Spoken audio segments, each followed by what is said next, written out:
9 से 12 साल बच्चे के जीवन का सबसे नाजुक समय होता है। ना तो वो उस टाइम पर बिल्कुल बच्चे होते हैं और ना ही टीनेजर बने होते हैं। उस टाइम पर वो अपने अंदर काफ़ी चेंजेस फ़ील कर रहे होते हैं और उस बात को वो बता भी नहीं पाते। जैसे कि वो इस एज में अपनी पहचान ढूँढना शुरू कर देते हैं। उनके मन में आता है कि मैं कैसा दिखता हूँ, दूसरे लोग मुझे किस तरह देखते हैं। ये एक सवाल उनके मन में खड़े रहते हैं।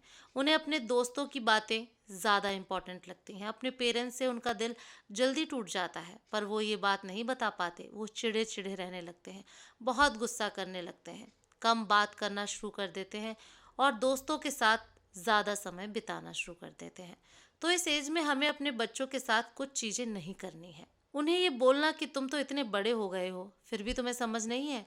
जब हम अपने बच्चे को ऐसा बोल देते हैं तो अपने आप को अकेला फील करने लगता है। उसे लगता है पहले ही मेरे अंदर कुछ ऐसी चीज़ें चल रही हैं जो मुझे समझ नहीं आ रही हैं और अब मेरे पेरेंट्स भी मुझे नहीं समझ रहे।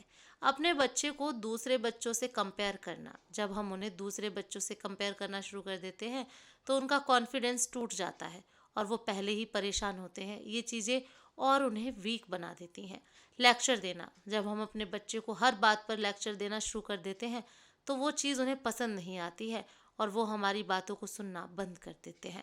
मार्क्स और डिसिप्लिन पर बहुत ज़्यादा फोकस करना, उस टाइम पर हमारे बच्चों को इमोशनल सपोर्ट और सेफ्टी की ज़रूरत होती है, पर उस एज में हम उन पर मार्क्स और डिसिप्लिन का बहुत ज़्यादा प्रेशर देते हैं तो वो इस चीज़ में दब जाते हैं और हमसे दूर होने लगते हैं।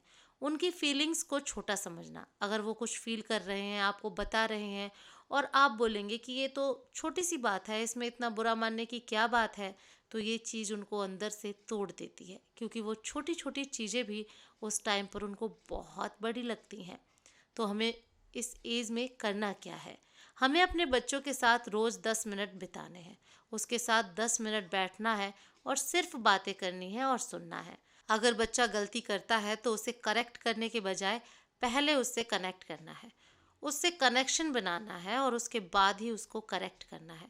हमें उसकी बुराई नहीं करनी, बल्कि उसको प्रोटेक्शन देना है। उसे इस बात का एहसास दिलाना है कि मैं हूँ, यानी अगर तुम किसी भी सिचुएशन में हो, किसी भी प्रॉब्लम में हो, मैं तुम्हारे साथ हूँ। जब तुम्हारा मन हो तुम मुझे बता सकते हो। उन्हें इस बात का एहसास दिलाइए कि आप उनके साथ हैं। अगर इस एज में आप अपने बच्चे को समझ लेंगे या ये समझा देंगे कि आप उसको समझते हैं, तो 13 से 18 साल में उसके बिगड़ने के बहुत कम चांसेस रहते हैं।